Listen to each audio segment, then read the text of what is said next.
Shalom saudara semua, puji nama Tuhan. Bulan ini kita bicara mengenai hubungan. Sejak kita lahir, kita harus memiliki hubungan dan memerlukan bantuan orang lain dalam kehidupan kita. Pada saat kita lahir, kita memerlukan bantuan orang dan memerlukan hubungan.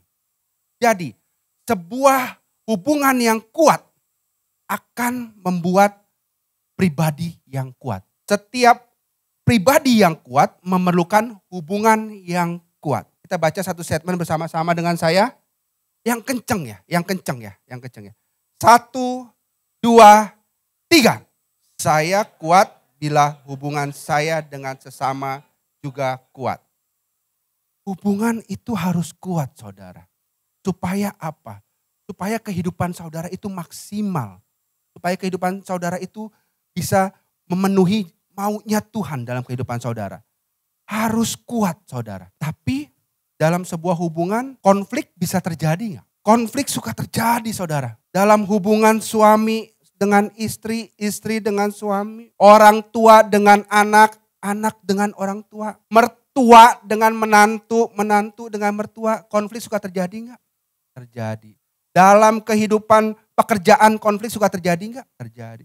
Konflik sering terjadi, saudara, sering terjadi. Konflik itu bisa merusak sebuah hubungan, saudara. Hari ini kita mau belajar. Konflik tuh mesti diapain sih? Firman Tuhan ngomongnya kayak gimana mengenai konflik. Terus konflik maunya Tuhan kalau kita dalam konflik tuh kita mesti ngapain?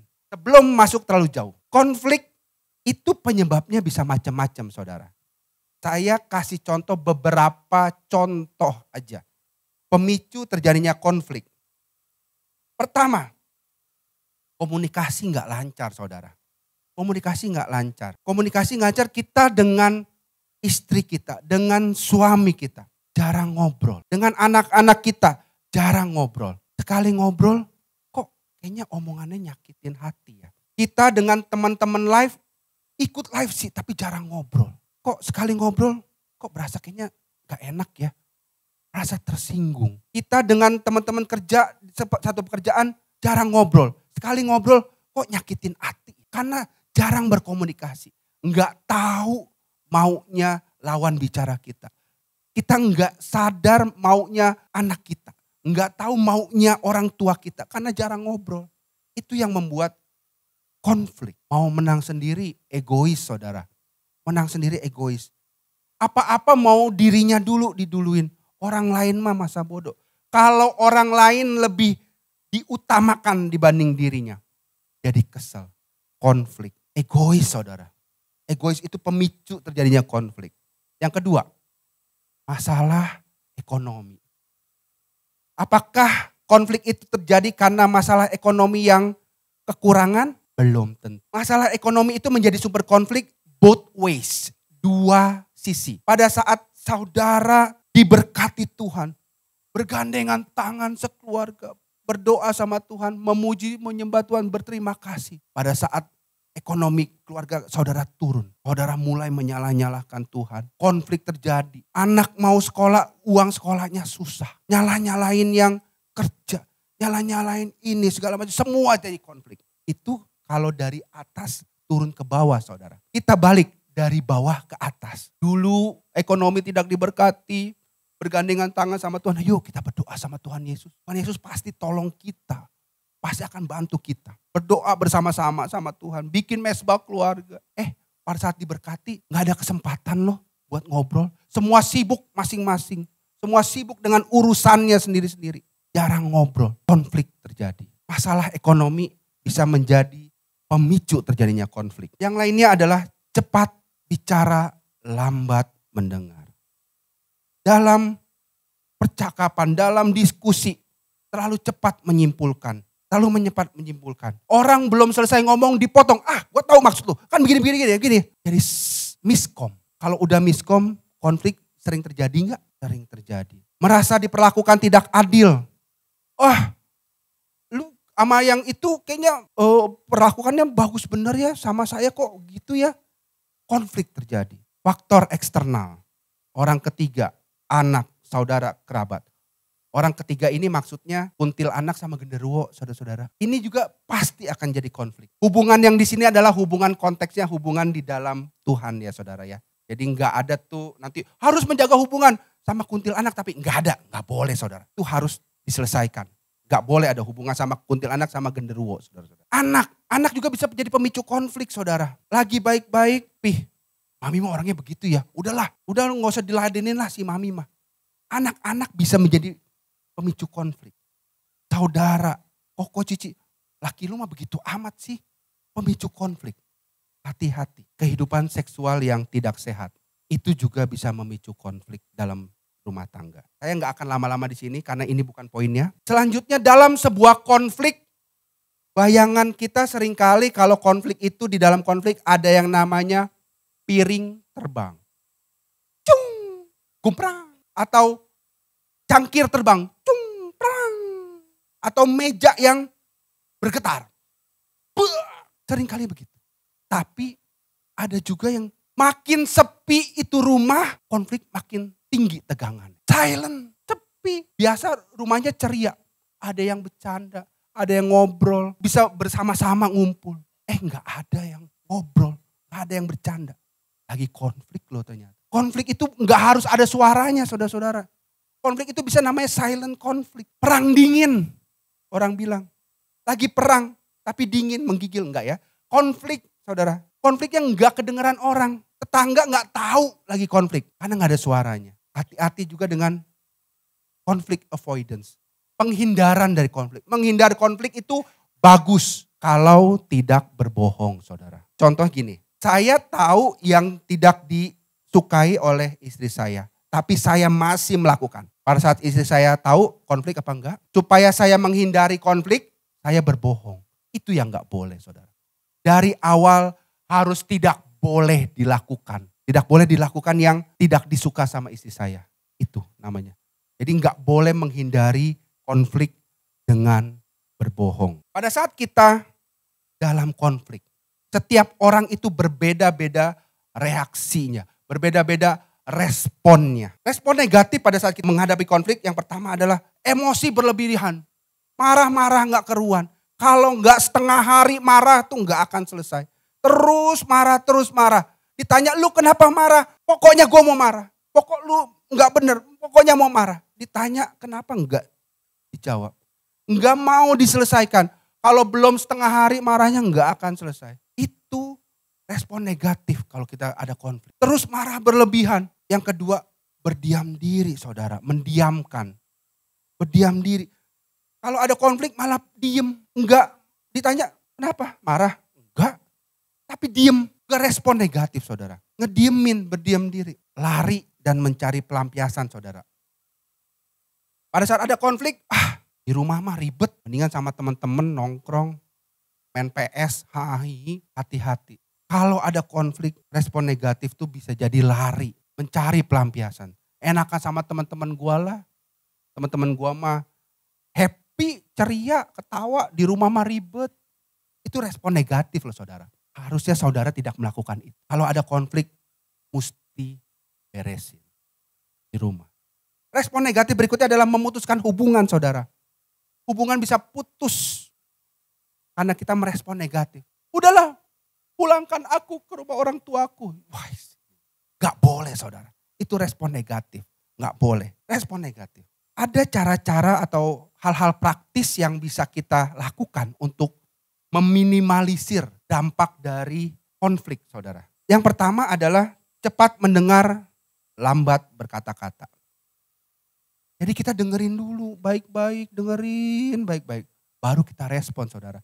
Jangan terburu-buru mengambil kesimpulan kalau belum dengar ceritanya. Kalau masih belum jelas, tanyain lagi. Tadi maksudnya apa ya? Jangan marah dulu ya. Kita baca di firman Tuhan Yakobus 1 ayat 19. Kita baca yang kenceng ya saudara ya. Ini kita udah sajikan di sini, jadi saudara tinggal baca gitu ya. 1, 2, 3. Hai saudara-saudara yang kukasihi, ingatlah hal ini. Setiap orang hendaklah cepat untuk mendengar, tetapi lambat untuk berkata-kata dan juga lambat untuk marah. Dengerin dulu saudara, jangan langsung respon secara cepat. Kalau lagi diskusi itu dengerin. Oh maksudnya itu baru kita respon saudara. Itu akan meminimalisir dampak dari konflik saudara. Dengerin dulu, dengerin baik-baik. Baru kita respon. Yang kedua, kalau amarah jangan dilawan dengan amarah saudara. Baca di Efesus 4 ayat 26 sampai 27. Kita baca bareng-bareng ya, kita baca bareng-bareng. 1, 2, 3. Apabila kamu menjadi marah, janganlah kamu berbuat dosa. Janganlah matahari terbenam sebelum padam amarahmu, dan janganlah beri kesempatan kepada iblis. Jadi kalau marah jangan lama-lama saudara. Di sini firman Tuhan mencatat bukannya bicara mengenai jangan sampai matahari terbenam. Kalau matahari terbenam berarti kita lagi harus tidur. Jadi saudara, kalau masalah kecil, konflik kecil kita nggak beresin saudara. Sama suami, sama istri, sama anak, kita nggak beresin. Padahal sepele saudara. Ngomong intonasinya tinggi, kesel, tapi nggak ditanya, nggak diberesin. Diem sampai tidur, pikirin. Kok laki gua begitu amat ya ngomongnya ya. Sakit, dibentak. Padahal ngomongnya tensi tinggi gitu ya. Atau jangan-jangan laki gua udah gak sayang sama gua. Padahal cuma begitu doang saudara. Ini ya hati-hati. Kalau gak cepet diberesin. Amarah itu kalau sampai lompat hari, hati-hati saudara. Itu konfliknya bisa tambah besar saudara. Merembet kemana-mana. Buru-buru diberesin. Hati-hati saudara. Aduh ini laki gua begini amat ya. Ngomongnya begitu sama gua. Jangan-jangan udah gak sayang. Mikir lagi lanjut sambil tiduran. Kalau sama cewek lain dia begitu gak ya? Waduh tambah terus saudara.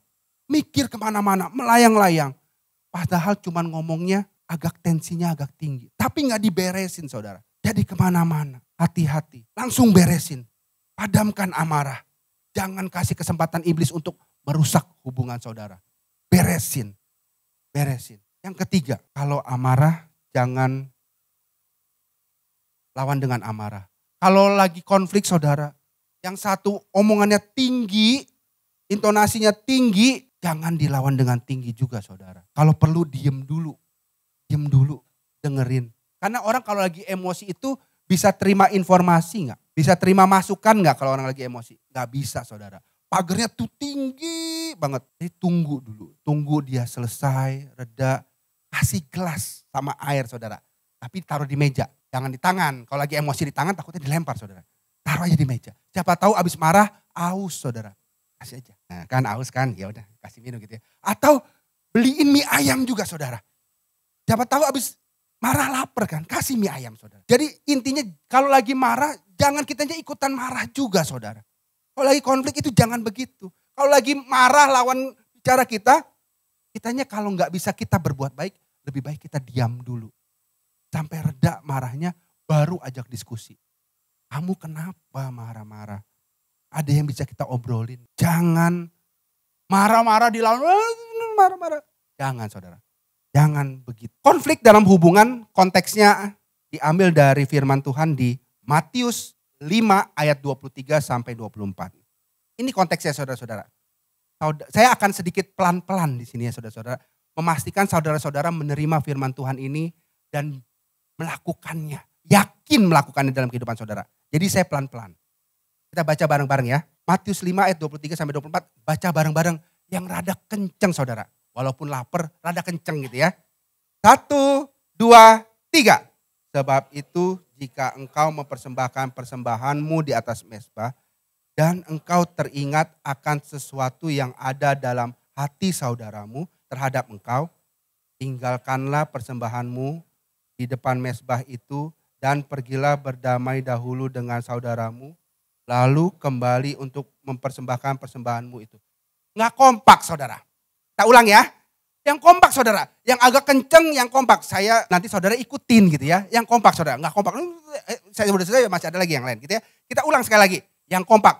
Yang kompak ya. 1, 2, 3. Sebab itu jika engkau mempersembahkan persembahanmu di atas mezbah dan engkau teringat akan sesuatu yang ada dalam hati saudaramu terhadap engkau, tinggalkanlah persembahanmu di depan mezbah itu Dan pergilah berdamai dahulu dengan saudaramu, lalu kembali untuk mempersembahkan persembahanmu itu.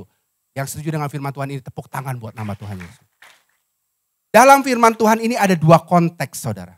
Konteks yang pertama adalah menyelesaikan konflik cepat. Secara cepat menyelesaikan konflik, saudara. Itu konteks yang pertama. Konteksnya ada dua. Konteks yang pertama adalah menyelesaikan konflik dengan cepat, saudara. Bahkan dicatat di Alkitab bahwa kalau lagi mempersembahkan kepada Tuhan, tapi ingat bahwa kita memiliki konflik, kita harus selesaikan. Itu yang pertama. Cepat dalam menyelesaikan konflik. Itu konteks yang pertama. Konteks yang kedua, kalau saudara perhatikan di ayat 23 tapi bagian yang terakhir. Saya baca ini ya. Dan engkau teringat akan sesuatu yang ada dalam hati saudaramu terhadap engkau. Bayangin ya, bayangin gini.